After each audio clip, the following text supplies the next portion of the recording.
I found out my birthday was canceled when strangers texted me apologies. No one sat me down. No one asked how I felt. My phone just started buzzing. I'm so sorry. Hope you feel better. We'll celebrate another time. That's how I learned my family had decided something without me.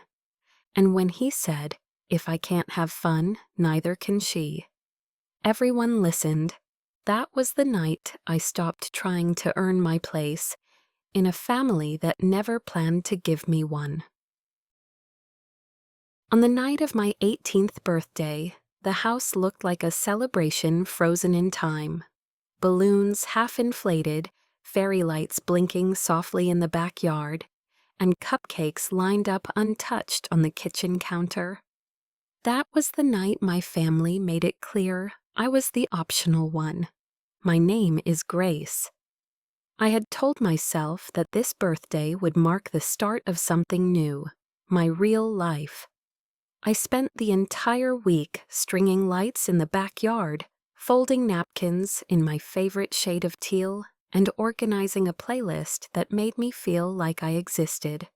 For once, I wanted to feel seen. But what I remember most is the silence. No guests, no doorbell, just my mom, standing by the sink with her phone in her hand, tapping out apology messages she never ran by me. My party was canceled, and I was expected to be fine with it. It had started that morning. My brother Lucas had slammed through the front door like a wrecking ball in jeans and entitlement. His big road trip, 4 guys, 1 concert, endless Instagram stories, fell apart after the car broke down 3 hours out. No music, no trip, just a tow truck and a bruised ego. He didn't ask about the party. He didn't look at the decorations. He just glanced out the back window at the fairy lights and muttered, "If I can't have fun, neither can she." He didn't say my name. He never had to.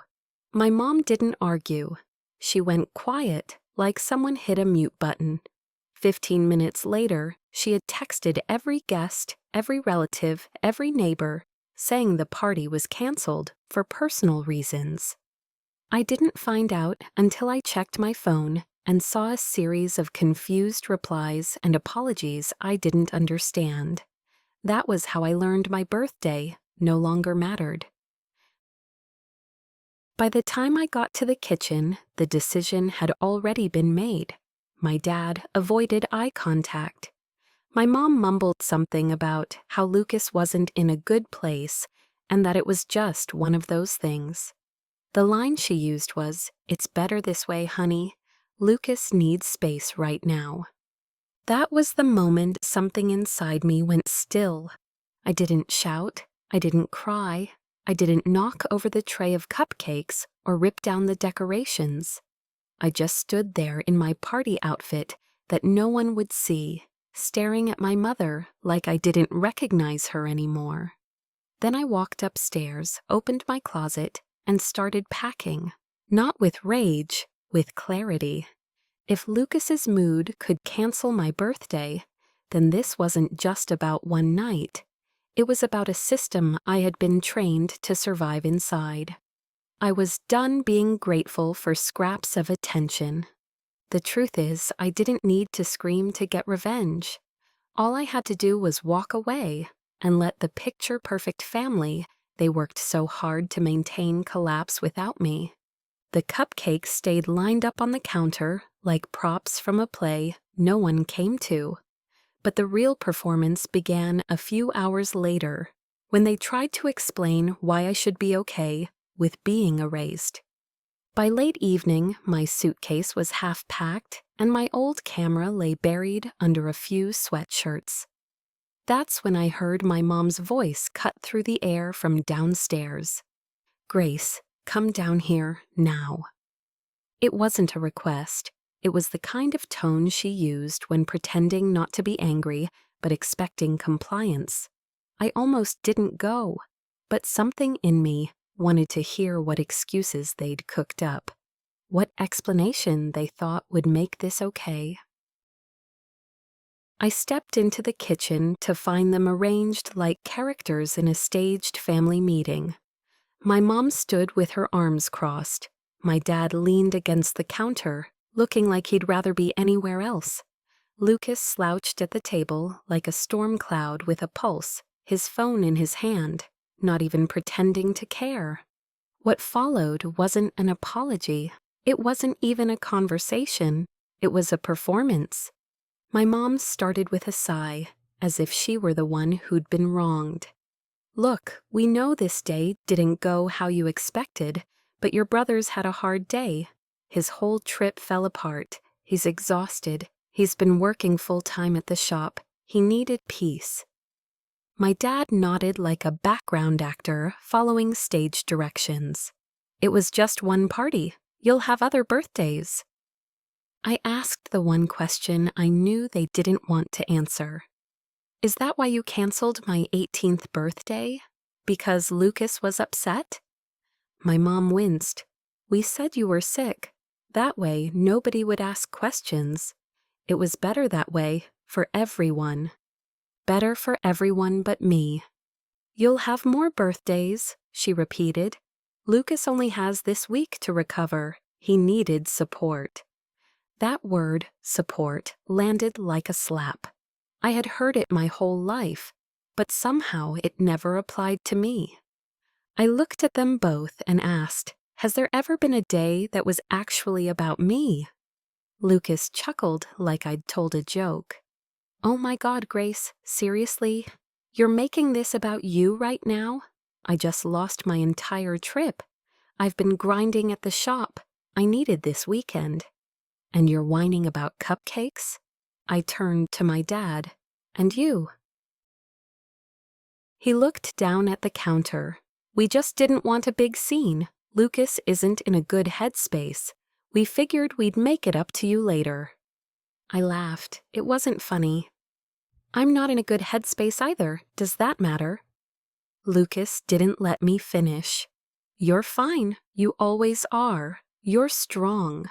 I'm the one holding the weight around here." That phrase from earlier rang in my head again. If I can't have fun, neither can she.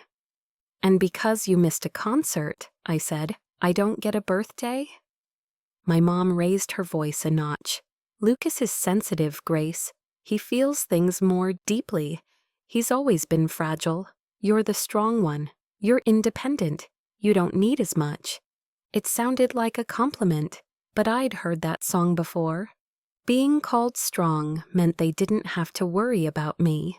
It meant I could be ignored, forgotten, stepped over, and expected to bounce back every time.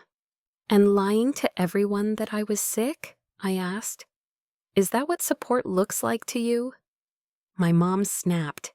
"It was an adult decision. You're too young to understand the bigger picture." The room was starting to close in. Lucas and I were shouting over each other. He accused me of poisoning the family atmosphere. I told him I was done being the default sacrifice. Our voices got louder, more jagged. My mom told us both to stop. My dad muttered, "Enough," without actually standing up for anyone.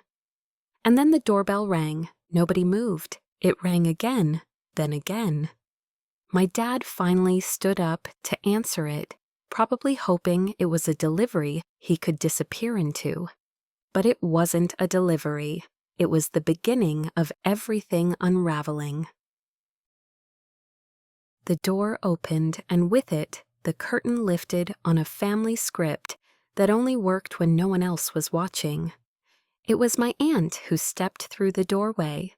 Deborah, my mom's older sister, stood there with a suitcase in one hand and a sharp look in her eyes.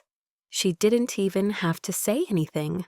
From the entryway, she could see the half-lit backyard, the untouched cupcakes, the sagging birthday banner. And me, still in my jeans and t-shirt, standing stiff in the hallway like I'd wandered into someone else's life. "Happy birthday, Grace," she said. Calm, unapologetic. My mom blinked like she'd seen a ghost. "Deborah, we didn't know you were coming." "You didn't reply to any of my texts," Deborah said, "so I thought I'd surprise my niece on her big day."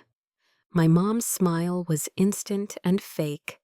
"She's sick. Caught something this morning. Fever, chills. We had to cancel." Deborah's eyes moved slowly over me.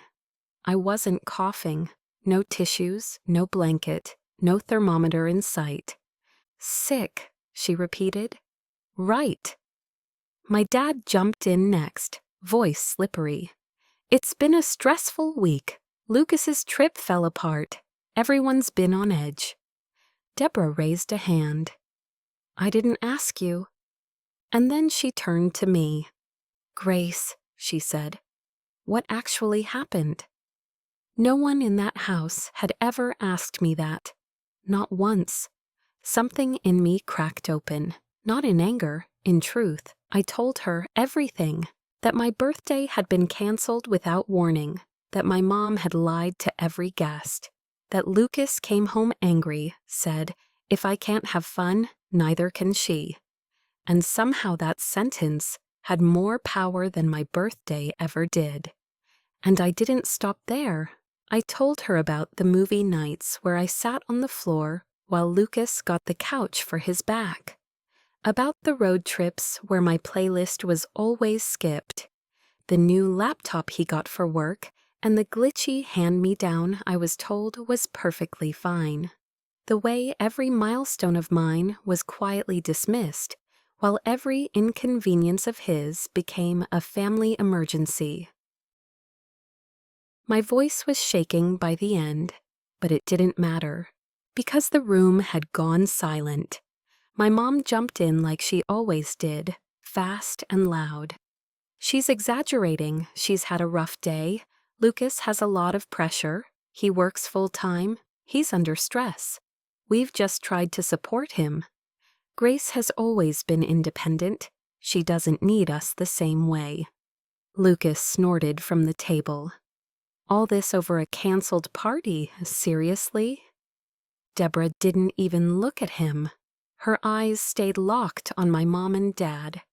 "You've been supporting him emotionally," she said. "Interesting choice of words." My dad fidgeted. "It's not fair to judge." "What's not fair," Deborah cut in, "is that I've been wiring you money every month for 2 years to keep your coffee shop running. Rent, inventory, payroll. And last month extra, because you told me you wanted to do something special for Grace's 18th. The air in the room changed. I blinked. "Wait, you've been paying for the shop?" Deborah nodded, her face softening when she looked at me.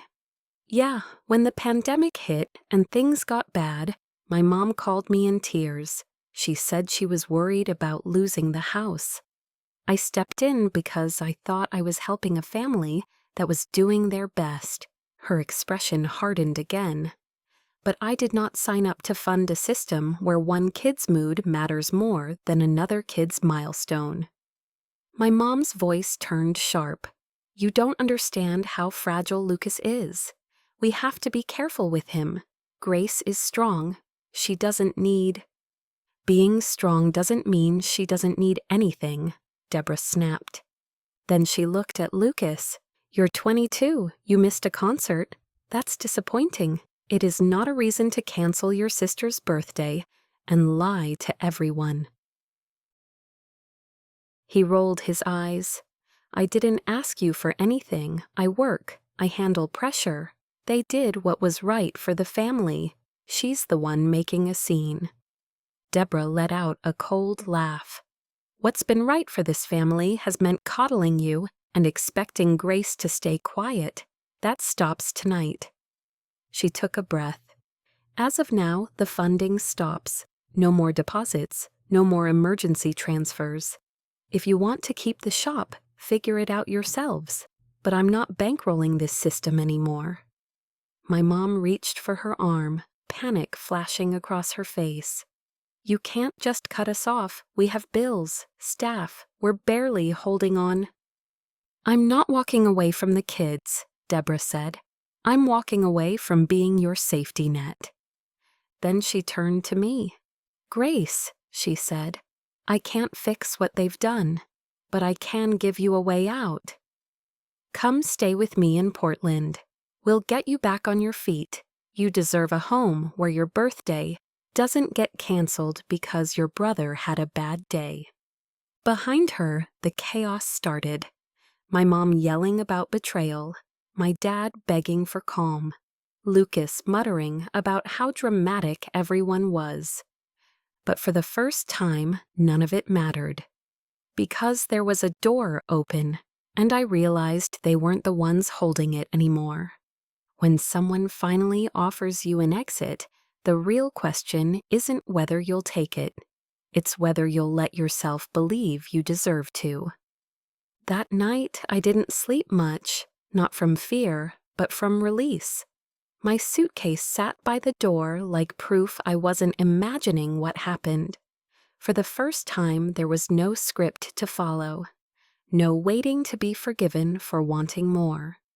There was just me, Deborah, and the sound of the highway pulling us further from a house I no longer owed anything to.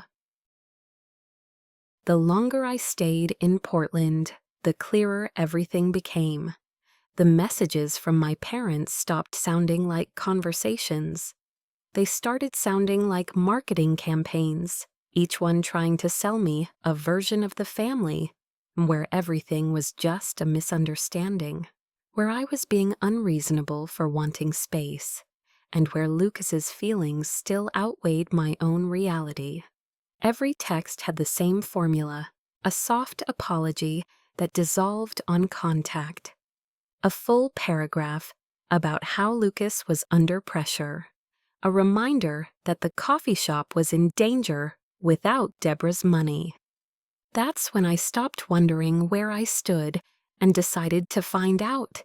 I sent one message, just one. "If you want me to even consider coming home, then Lucas needs to move out. He's 22. He can live on his own. I will not return to a house where his needs come first every time. This is the condition, no exceptions." Even typing it felt heavy. Even I thought it sounded harsh. But I wasn't actually negotiating, I was testing.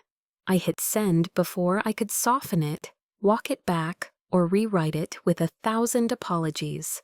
I watched the typing bubble appear, then disappear, then nothing. No answer that night, no answer the next day. And for the first time since leaving, my phone was completely silent. Meanwhile, my life in Portland kept growing in directions that didn't point back to them. I started a part-time job at a local bookstore. The shelves were crooked, the register was stubborn, but the people were kind. I came home smelling like paper instead of burnt coffee and resentment. That's where I met Eric. He came in looking for a used engineering textbook and stayed to talk about photography, late-night diners, and the weird stuff people Google when they can't sleep. When I told him I'd moved from Seattle because my family was complicated, he didn't ask for a TED Talk. He just nodded like he understood and asked if I wanted to grab coffee after my shift. A few weeks later, we were studying together in the public library, swapping playlists and laughing about a professor who sounded like a villain from an old noir film. It felt normal in the best way. For the first time in a long time, my world didn't revolve around someone else's emotional weather. But peace is fragile when people think they still own a version of you. One gray afternoon, we walked out of the library, and I felt it before I saw it, that prickling sense that someone was watching. A dark car sat parked across the street, and leaning against it, hood up, hands in his pockets, was Lucas. He wasn't supposed to exist here, not in Portland, not in this chapter of my life. But he pushed off the car and stepped into the crosswalk like he had every right to be there. "Grace," he called out. Eric tensed beside me. You know him? Yeah, I said. That's my brother. Lucas stopped a few feet away. He didn't look like himself, more wired than angry, but still carrying that sharp edge that always meant danger was 5 seconds away. We need to talk, he said. Alone. My stomach dropped. How did you find me? Mom gave me your address, he said, and your schedule. Said you work at some dusty little bookstore and hide in this library. They're worried. They don't get why you're doing this. So I told them I'd come talk some sense into you. Of course they sent him. When the guilt texts didn't work, they deployed their golden child in person. If you've got something to say, I told him, say it here. I'm not going anywhere alone with you.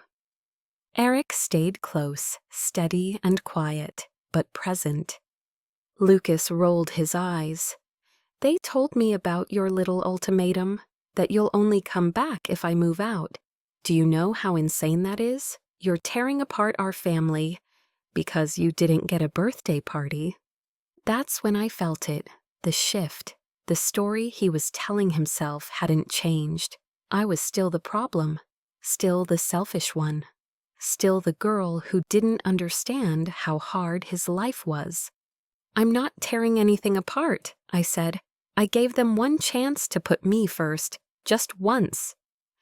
And they're not throwing me out, he snapped. They're not choosing you over me. They picked their sanity. There it was, the answer I'd been waiting for, delivered like a fact. They chose him again. I didn't even flinch. So now what? I asked. You came all the way here to tell me that? No, he said, stepping closer. I came to take you home. We're going to call Mom and Dad. You're going to fix what you did. And then he reached for me. His hand clamped around my wrist before I could step back. Not playful, not symbolic, real, controlling. You're coming with me, he hissed. I pulled, but he tightened his grip. Let go of me, I said, loud enough for people nearby to turn. Before he could move again, Eric stepped forward and peeled his hand off my arm with steady, deliberate force. She said let go, Eric said. Touch her again, and I'm calling the police? Lucas froze, disbelief written all over his face. For once, someone told him no, and it actually mattered. He stepped back, furious, shaking. You're seriously calling the cops on your own brother? He spat. You're choosing some guy over family? Eric didn't budge. She's not choosing me. She's choosing herself. You just don't like that she finally has backup. My wrist throbbed. My heart pounded, but I wasn't scared the way I used to be. You crossed a line, I told Lucas. You don't get to put your hands on me anymore. When someone grabs you like they still own you, the most powerful thing you can do is show them you've already let go. Lucas backed off, but his voice didn't. He shouted as I walked away, about how I was ungrateful, how I was ruining the family, how I was choosing strangers over blood. But his voice got smaller with every step I took toward the bus stop. For once, I didn't look back. That night, I showed Deborah the faint red marks around my wrist. Her face went completely still. He grabbed you, she said. I nodded. Eric was there. He stepped in before anything worse happened. Deborah didn't soften. We should file a report, get it on record. I hesitated. I imagined sitting in a police station explaining the grab to someone who might write it off as a family dispute. I imagined the explosion it would cause when my parents found out. Another round of accusations, another storm. If he shows up again or touches me again, I said, we go. No hesitation. But for now, I think he finally gets that I'm serious. She studied me for a long beat. Okay, she said, "but I'm holding you to that." And then the strangest thing happened. 2 full days passed, no calls, no texts, no surprise appearances, just quiet. But this time it wasn't the suffocating silence of being ignored. It was peace. Then came the message from my mom. It was long. The tone started soft, but I could see the shape of it before I finished the first paragraph. "We heard what happened with Lucas. He came home very upset. We cannot believe you threatened to call the police on your own brother. This is not who you are, Grace." Then a shift. "We have talked and prayed about your ultimatum, and we are not going to throw Lucas out of his home. He is our son. He is struggling. Asking him to leave so you can feel prioritized is cruel. We will not do it." And finally, the closer. The line that stripped away all the emotional bargaining and left only the truth. "If you choose to stay there, do not expect us to keep reaching out. We are done begging. We will always love you, but if you insist on acting like this, we will have no choice but to let you go and focus on the child who still cares about this family." That was it. The final vote. They picked him, not with silence, not with avoidance, not with carefully chosen middle ground, with words written clearly, documented like a contract. I waited for the heartbreak, for the guilt, for the instinct to apologize, just to stop the discomfort. But none of it came. There was only clarity. I typed 3 words back. "Thank you, goodbye." Then I blocked them all. My mom, dad, Lucas, the family group chat. Every thread that led back to that house. My thumb trembled when I hit confirm. But nothing happened. No explosion, no guilt bomb, just stillness. And underneath that stillness, something new. A silence that wasn't punishment. It was peace. Life in Portland didn't suddenly become a fairy tale, but it became mine. I kept working at the bookstore, learning the register's moods and the names of the regulars. I studied with Eric at the library, walked Forest Park trails with coffee in hand, and let myself be exactly who I was without correction or comparison. Then, weeks later, a cousin tagged me in a post. It was a photo of my dad's coffee shop, but the sign had changed. The sign was gone. In its place, under new management, printed on paper and taped to the window like a quiet confession. No announcement, no fanfare, just proof that without me smoothing over the cracks, the whole thing fell apart on its own. The caption underneath was simple: "Crazy how fast things change," with a sad emoji.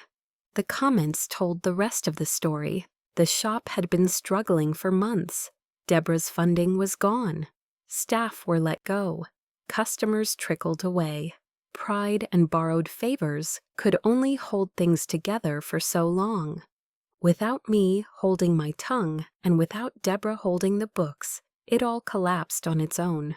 No sabotage, no revenge plan, just the truth, finally breathing without obstruction. You don't always need to break something to end it. Sometimes all it takes is stepping away and letting the cracks speak for themselves. After the post about the coffee shop, I stopped checking their profiles. But word still found its way to me. Through cousins, through mutual friends, through whispers in the family grapevine. Some relatives tried to spin it as a business decision, downsizing, rebranding, strategic shift. But others knew. Deborah had stopped funding them. I had stopped enabling them. The math did itself. Lucas tried to maintain the illusion for a while. On a friend's phone, I scrolled past his public posts, vague quotes about betrayal, loyalty, and snakes in the family. A photo of an empty apartment with a caption that read, "New chapter." No dead weight. It was aimed at me, and maybe even our parents. But the bravado didn't last. He found another cafe job, but didn't hold it. Same patterns, rude to customers, argued with managers, showed up late, left early. Eventually, he was fired.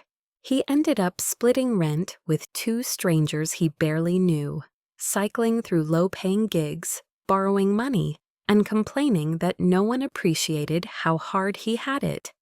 The boy who once said, "I carry the pressure, I'm the one who matters," couldn't even carry his own half of the bills. I wish I could say I felt nothing, but that wouldn't be honest. Part of me felt a sharp, satisfying flicker of justice. Not because I wanted him to suffer, but because for once, I didn't have to explain the damage. It was visible, measurable, public. But there was sadness too. A tired kind of grief. Not for the brother who grabbed my wrist and told me I was the problem, but for the version of him that might have existed if our parents hadn't built an entire ecosystem around his fragility and my silence. Meanwhile, my life moved forward. I got accepted to Portland State, full scholarship. When the letter arrived, Deborah cried harder than I did. We celebrated with cheap takeout and sparkling cider in mismatched glasses. She toasted not just the college, but the courage it took to unlearn everything I'd been told about my role in a family that only loved me when I made things easier. Eric and I went to weekend music festivals, popped into neighborhood thrift shops, sat on the curb with coffee, just talking about nothing in particular. Nobody knew my last name. Nobody cared who Lucas was. On my 19th birthday, Deborah and a few of my co-workers surprised me with dollar store decorations in the backyard. A cake that leaned slightly to the left and cupcakes that weren't perfect, but were mine. No one lied about me being sick. No one canceled anything last minute. No one's bad mood was allowed to eclipse my joy. And when it came time to blow out the candles, I realized something. I wasn't bracing for someone to ruin it. That moment was mine, fully, quietly, entirely. Sometimes at night, I still think about that kitchen, the canceled party, the cupcakes sitting untouched under flickering lights. And I wonder what would have happened if they'd chosen differently. If they'd said, "Lucas, we're sorry your trip was canceled, but tonight is about your sister." If they'd looked at me and said, "We were wrong, you matter." Would I have stayed? Maybe, but they didn't. And in the end, that choice gave me something I never would have found staying in that house. A life where I wasn't the default caretaker. A life where being strong didn't mean being used. A life where my value wasn't measured by how much I could tolerate. This story isn't about how I got revenge. It's about what happened when I finally stopped performing the role they gave me. When you stop absorbing all the damage, when you stop covering the cracks, the structure either holds or it breaks. Ours broke, but I didn't. And what surprised me most wasn't that they chose him again. It's how quiet everything became once I stopped responding. That's when I finally understood. I didn't need revenge. I just needed distance. Turns out, the loudest thing you can say to someone who never really saw you is goodbye.